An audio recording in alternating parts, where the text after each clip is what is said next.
జై బలో భారత్ మాతా కే జై బలో భారత్ మాతా కే. సిరిసిల్ల పట్టణంలో సిరిసిల్ల మున్సిపాలిటీ కుంటుపట్టింది.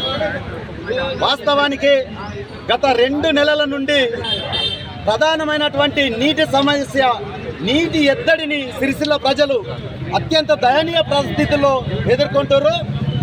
అంతేకాదు ప్రధానంగా 2 ప్రధానమైనటువంటి మురికి కాలువలు ఉన్నవి. వాటిలో పూడికతీత ఇప్పటి వరకు జరగలేదు. సంవత్సరంలో 2 సార్లు జరగాల్సిందే, సంవత్సరంలో ఒక్కసారి కూడా జరగలేదు.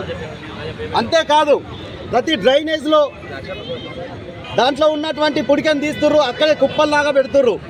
15-20 రోజులైనా కానీ ట్రాక్టర్ రావడం లేదు, ఎత్తడం లేదు. రోడ్ల శుభ్రత లేదు, వీధి దీపాల వెలుగు లేదు. ఇంత దారుణంగా కుంటుపట్టినటువంటి సిరిసిల్ల పట్టణ మున్సిపాలిటీని ఒక్కసారి కనువిప్పు చేయాలి అధికారులకనే ఉద్దేశంతో ఈరోజు సిరిసిల్ల పట్టణ బీజేపీ తరఫున ఇక్కడ ధర్నా చేయడం జరిగింది. అంతేకాదు కమిషనర్ గారు ఇప్పుడే వచ్చి హామీ ఇవ్వడం జరిగింది, 2 రోజులలో నీటి సమస్య తీర్చుతామని. అలాంటి నీటి సమస్య 2 రోజుల్లో తీర్చకపోతే ఇంకా తీవ్ర పరిణామాలు ఉంటాయని హెచ్చరించడం జరిగింది. అంతేకాదు వీధి దీపాలు మాత్రం ప్రతి వీధిలో ఈ రోజు రాత్రి నుండే వెలగాలని చెప్పడం జరిగింది. ఈ రోజు నుండే పారిశుద్ధ్య కార్మికులు ప్రతి గల్లీలో ప్రతి వీధిలో ఎక్కడ చూసినా అద్దంలాగా వీధులు ఉండాలని హెచ్చరించడం జరిగింది.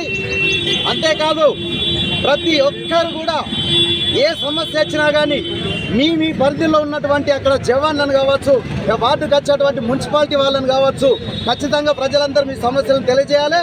వారు తెలియజేసినాక తీర్చలేని స్థితిలో మా భారతీయ జనతా పార్టీ వాళ్ళం మీకు అండగా ఉంటాం. వచ్చి మీకోసం పోరాటానికి సిద్ధమే.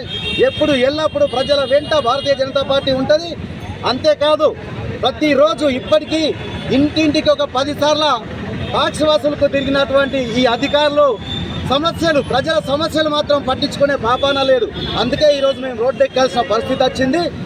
ఇప్పుడు మేము చెప్పినటువంటి డిమాండ్లు మాకు కమిషనర్ గారు ఇచ్చినటువంటి హామీని మాత్రం తొందరలో అతి తొందరలో కానీ తీర్చలేని ఎడల మళ్ళీ మేము ఈ మున్సిపాలిటీని ముట్టడిస్తూ ప్రజా సమస్యలకై కొట్లాడతామని మరొక్కసారి తెలియజేసుకుంటూ భారత్ మాతా కే జై బలో భారత్